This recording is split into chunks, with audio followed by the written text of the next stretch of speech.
She was a good swimmer, and she swam regularly at a pool in Edinburgh. And this Martin Leslie guy showed up on December 1st, unexpectedly, at the pool where she was swimming. I don't know that there's anything sinister about that. Again, she probably mentioned to him that she swam at this particular pool, and he probably just wanted to come by and look at her in her swimsuit. You know? Well, I mean, or she mentioned offhand that she, swam at this particular pool, but that's the only, he didn't, get a phone number or anything like that. And he wanted to talk to her again, and that was the only way. Yeah, that's possible, he knew how to get in contact with her.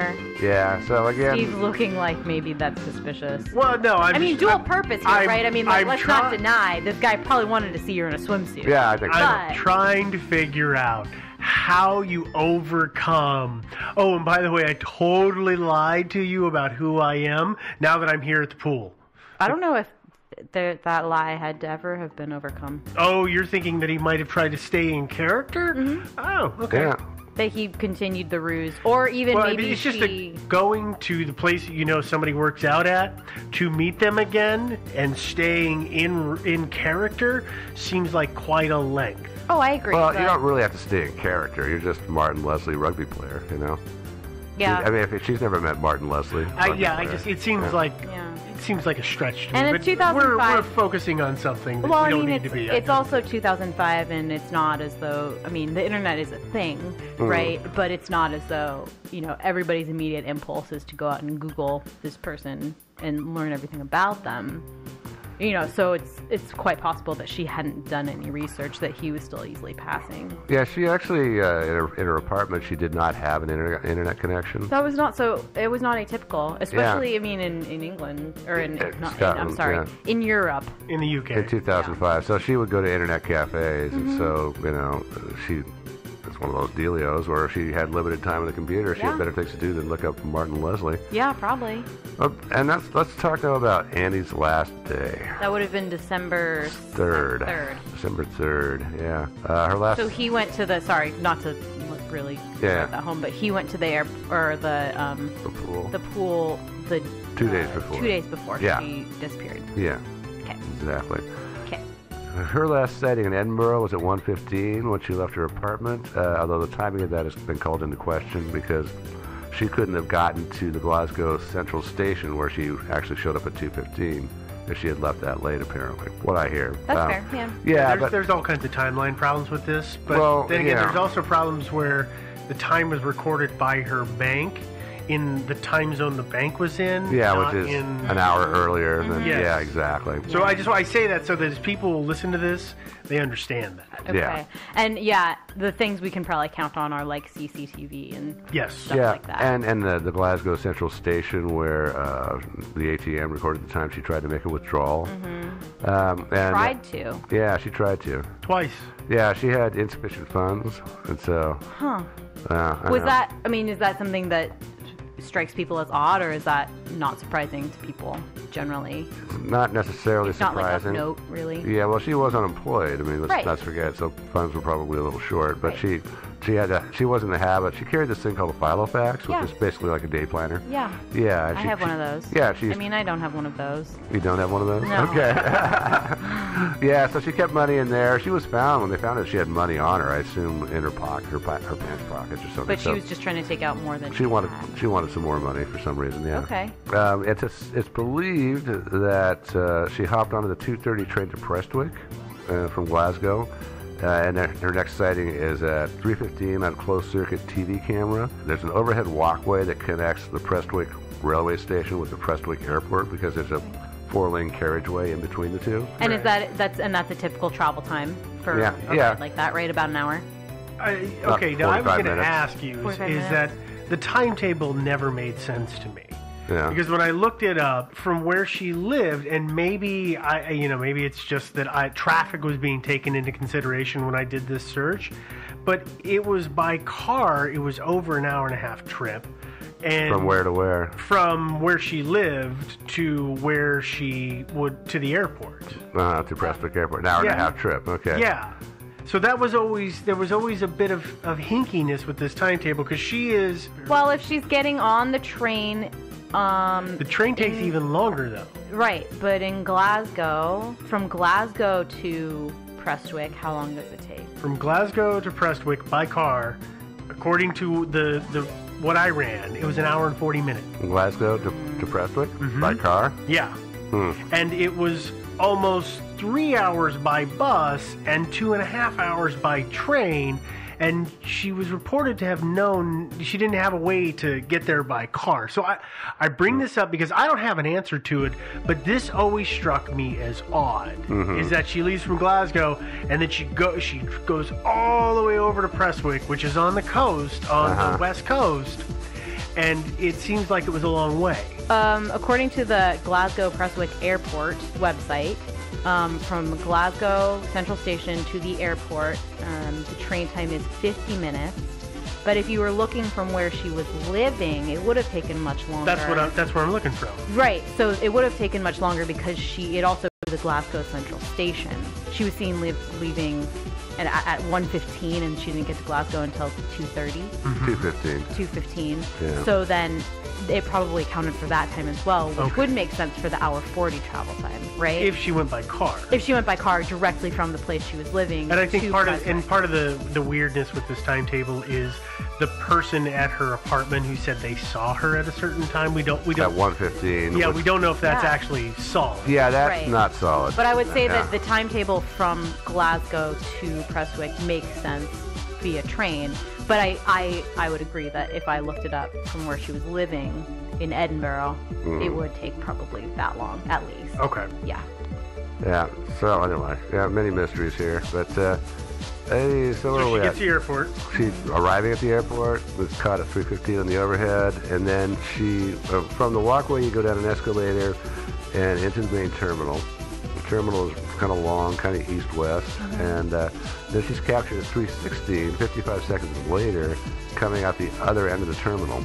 This has caused a little bit of head scratching because, and I think it might just be that the timers or the clocks in the CPU are just a little bit off. But yeah, they're saying if she would have had to have gone all the way down the escalator and through the terminal in 55 seconds, and apparently she could not have done that unless she was running, which she might have been doing. Could have been. Yeah. You see people running in airports all the time, although it's not as recommended a thing to do these days as it used to be. And usually you see them running through security, right? Like after they've gotten through security, Right. Because they're running to make their connection. Instead of one end of the terminal to the Yeah, other. that seems less likely. And as I mentioned, at 3:16, she's captured again on CCTV footage coming out of the terminal where there is a short-term parking lot, car park to you Brits. And 3 minutes later, caught on the same camera coming back into the terminal, heading back the way she came. So she spent 3 minutes in the parking lot. Did she have luggage with her? Yeah, she had I think a shoulder bag and then another bag. But not like a roller bag. No, nothing like that. A suitcase. Yeah. So just two kind of day bags or something like that? Yeah, and it's apparent to me that I think she maybe meant to go back to Sweden, was there to buy a ticket, but she didn't stay in the airport. Okay. Yeah, according to Anna's Keep friend. that theory. Yeah, but anyway, she apparently on the tape looked angry, and again, nobody knows why. And then at 3:20, she's captured on video again, getting back onto the walkway, back over to the train station. So she spent a grand total of 5 minutes in the airport, 3 of it in the parking lot, and then just left without buying a ticket, because that's presumably what she would have been there to do, buy a ticket and catch a flight. But apparently she decided to postpone that. But we do know that she planned on going back to Sweden because she had made an appointment with her hairdresser for December 5th. Which was In Sweden? In Sweden, yeah. She also had her passport with her, and she did have the bags. So, yeah, it looks like she was planning on going back I for a guess visit. that trumps my theory. My theory was that fake rugby player guy, what's his name? Martin Leslie. Yeah, that he had said, hey, I'm rich and well-traveled, let's go away together. And that he said, I'll meet you at this spot. I'll have driven my car. And he didn't show, and so she was angry and left. But 3 that's minutes not would be an awful short amount of time to give up and leave in frustration. I mean, unless she had Googled his name, or unless his ruse was up. I don't know. I mean, it's... Yeah, I don't know he either. was making out with another lady in his car. I don't know. Yeah, who knows? It was, the prevalent theory is that she was there to meet somebody Yeah. who wasn't there. Another other possibility is that somebody was supposed to leave a car for her. The car wasn't there. Or maybe somebody was supposed to leave something in or under a car. So, hey, go to this Ford blue sedan, and then, on the left front tire, I'll leave some, I'm going to leave an ounce of smack for you. Or something like that. I don't know. Yeah, or maybe she was running late. Yeah. That's why maybe she was running through the terminal. Why she hustled through yeah, so fast? why she hustled through, and she was, she was meant to meet that person at, 2:30 or something like that, or 3:30. So she missed her connection. She'd missed her, and so she went to see if they were still there. They weren't there. Turned around and left, which would make sense. I mean, if you were late, you wouldn't wait for someone. Yeah, no, you would leave and then try and contact them. Yeah. But so that's entirely possible. Unfortunately, we just don't know. And she didn't, after that, didn't spend any time at the airport, though. No, not at all. She beat feet out. No, 60% of her time at the airport was spent in the parking lot. So that it appears the parking lot was her real, true destination there. The rest of her time at the airport was spent, zipping through the terminal one way and then zipping back the other way. Yeah, so we don't know. And then after that, it appears Annie headed towards the town of Prestwick on foot. Although nobody really knows exactly, because she was captured again on a CCTV camera at 405 on Station Road, which is about halfway between the airport and where the body was found. But the image is kind of blurry, and it might well have not been Annie. And the police expert took a look at the video, and he said it was impossible to tell. So, well, part of the problem is that was right around sunset. Yeah. Right after sunset. Right after sunset. I think sunset was 3:55 that day. 3:50. Yeah. So it's obviously getting dark. Yeah. And so the camera's not going to have a good clear image. Oh no. And do we know how long it would have reasonably taken someone to walk from the Prestwick airport to Prestwick proper? I would say, like, if that was her at 4:05 on the CCTV, would it have been that would have been a reasonable amount of time for it to have taken her to walk that far? Yeah, that's about 45 minutes. I think she probably could have walked the distance in 45 minutes. Yeah, it looked like it was 2 miles or so. I mean, it was around. It wasn't like it was a straight shot. Yeah. So it was kind of a roundabout way to go. Yeah, but she could have easily. But again, we don't know that that's her. Right, but she was spotted again by eyewitnesses at 4:30 on the beach. Although I discount this one pretty heavily. But there were two guys standing on the seawall. They saw somebody standing at the water's edge, not moving, looking out to sea.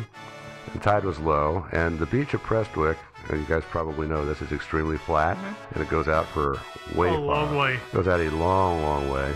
Like, I would say to the tune of a couple hundred yards. At a really super low tide, you can actually, it can actually be 200-300 yards. Very I think, shallow to the water line. incline. Yeah, the extremely. beaches. Yeah. The witnesses estimated the distance at this point was 150 yards. And again, because of the time, 4:30, which is 40 minutes after sunset, at 150 yards, I really don't see how we could put any weight on this at all. Yeah, it's hard. I mean, she did have some pretty distinguishing features, right? Yeah, she had the long, really long blonde hair. Really long blonde hair. And I don't think that's the most common thing to see in Scotland. But also, you can't say with certainty. Yeah, 100. Oh, I saw a blonde. I saw somebody that with what looked like really long blonde hair. You still can't say for sure. Yeah. Keep in mind, though, if it's 150 yards out, she is against what is remaining of the setting sun. Yeah, she's silhouetted. So she's going to be frontlit. So all you're going to see is shadow. See that, yeah. So that's why I agree with Joe. It's very questionable on this witness. I agree. Yeah, and certainly it's a beach. What do people do? People go to the beach and they hang out. Yeah. They look at the sunset. They watch just the stand sunset. around. Yeah, so it could have been anybody. And then there's another witness, again unnamed. This is per Guya, her the mother, who saw her talking to two men at the seawall at around the same time. So again, kind of unreliable. So our last really solid sighting is at 3:20 when she left the airport. CCTV. Yeah. But as far as the guys who saw her standing 150 yards out, the local police took that into account, and that's one of the reasons they theorized that suicide was possibly what she did. That seems like I'm sure we'll talk about this in theories, but I just want to go on record right now as saying that's a really rough, weird way to commit suicide. Well, it is. And I think it's reading a lot into it. Just because somebody's standing looking out to sea, does that mean they're suicidal? No. I mean, who doesn't do that? I do that. Yeah, I do that too. In fact, that's a normal human thing to do. Yeah. Right?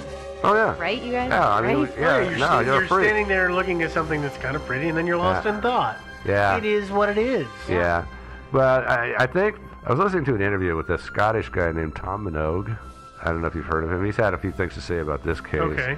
But he said in this interview, he said the Scottish police really like to conclude suicide. Really a lot. That somehow doesn't surprise me about the Scottish people. Yeah, that was Irish. That was Ireland, though. Oh, you're right. Yeah. But he cited a number of cases, but one of the ones that stood out the best was Billy Harrison. This guy named Billy Harrison was a young man who was found, he was drunk, and he was found dead in a Glasgow alley.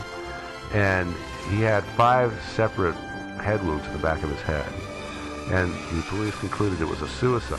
And the family pressed hard to get it reclassified as murder and have it investigated, and the police resisted it heavily. And they believed that he had fallen down and banged his head, and then drunkenly gotten back up, fallen down again, banged the back of his head. This sounds like a Monty Python. Yeah, it does. Yeah. Eventually, they did reclassify it as suspicious death. Suspicious. Yeah, but it's kind of funny in a horrible sort of way. But, yeah, I do know that the Scots are known for pessimism, or I think they call it dour moods. That's just one of the biggest stereotypes of Scottish people in general. Well, so it doesn't surprise me to know. Sorry, people. Well, maybe. You never know. I mean, it does seem that people you hear that about the Finns also. You know?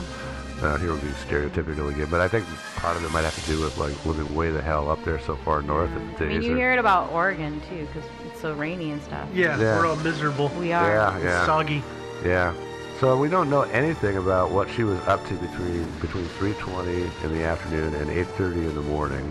The next day. Following day. Yeah. Which is when she was found. That's one. Yeah. A woman was out walking her dog. She found her body. And for those of you who are going to want to go out and Google Maps, it was on the beach near Grangemere Road. That's Grangemuir, and there's a parking lot right there. Which is if you're of the mind that she was murdered somewhere else and her body was placed there, well, that'd be handy. That's good. Yeah, that's handy little parking lot spot right there. Mm-hmm. Yeah. So the body was found face up. Her jacket and travel bags were nearby. And they didn't discover this right away, but a red and white fleece that she had been wearing under her jacket was missing. And her Filofax was missing. Yeah. They didn't figure out the fleece angle until months later. The police finally came across the CCTV footage of her going into and leaving the airport, and that's when they spotted the red and white fleece under her jacket. And so that was never explained what happened to that. Was it particularly windy? No, because the other things would have blown away too. Well, I was just thinking, okay, can I use a bit of rationale? Yeah. You guys know that I, for a long time, commuted around this city by bus and train. Yeah.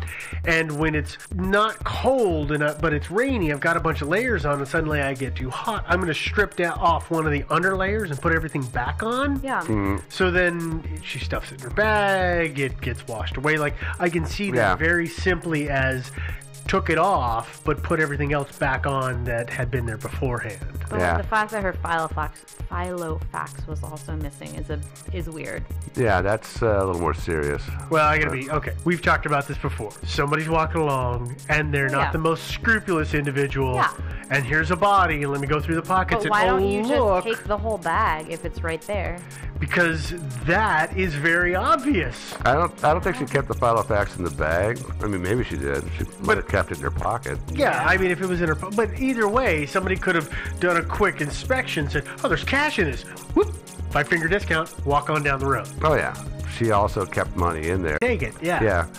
As I said earlier, an autopsy was done. Her lungs were found to be congested. The air passages contained frothy material, so they concluded drowning. Fair enough. Yeah.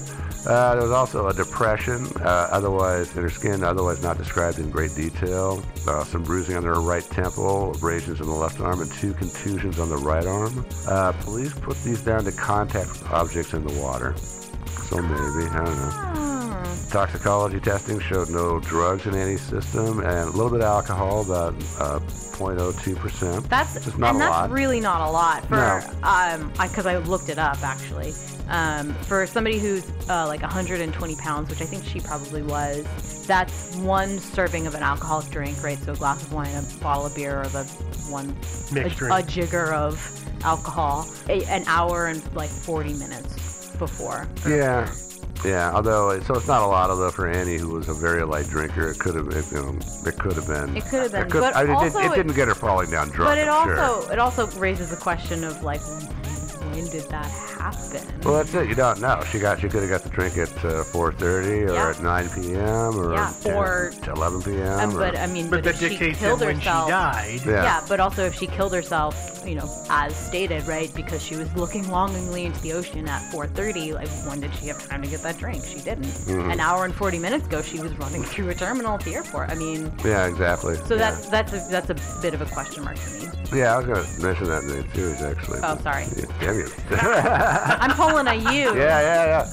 Oh, what else? Okay, according to her mother, Guya, DNA from another person was found on Annie's hands. So that's why she thinks she was murdered elsewhere, is because the DNA should have been washed off by immersion in the seawater. Yeah. Yeah, you'd think. Yeah, it should have. Especially if she was in the water for long enough for there to have been bruising and abrasions and contusions and depressions, right? If she was getting tossed around in the water enough for it to bang her body up a little bit, you would think that would definitely wash the majority of stuff off. Yeah, the thing about it is I'm not sure where the DNA stuff comes from. That's what I was going to ask. Yeah. Is if there was DNA on her lips, that would be one thing, but it could have been anywhere. DNA on her hands, under her fingernails, internally. So that begs the question of where was it? Because then, being in the water, the amount of time that it takes for it to degrade and or wash away significantly changes. It would seem that the only place that it could reasonably have been found would be internally. Or under her nails. Yeah, I would count under her nails as, I guess. Yeah. Oh, okay. Yeah. Although again, I'm not entirely sure about the DNA being found. I mean, it's like as Guya was talking about, comparing the DNA in her hands with known suspects, perhaps that kind of thing. But how do you do that? Because if it's on her hands, it's already by definition, it's already contaminated. Yeah. Yeah. So I mean, it's not really any good for investigatory purposes. Unless you can, do a couple match markers and. I mean, I don't even know how you get DNA off somebody. To tell you the truth, I mean, I get their own DNA, of course, but how do you tell that they've got somebody else's DNA even on them? I mean, I don't understand DNA testing, so I can't even. I would presume that it would mean that it would have to have been very different, i.e., like male. Right, because you can certainly tell from DNA if it's male or female, and if a female happens to have male DNA on her hands, you would presume that's foreign, usually. Yeah. Oh, yeah, but Guya said that it was a woman's Okay, DNA. then I don't know how you I don't know. I have no idea. I don't know anything about DNA and I have either. No idea that when, if you're the Scottish police and you're investigating a suicidal swimmer, why you would even bother testing for DNA.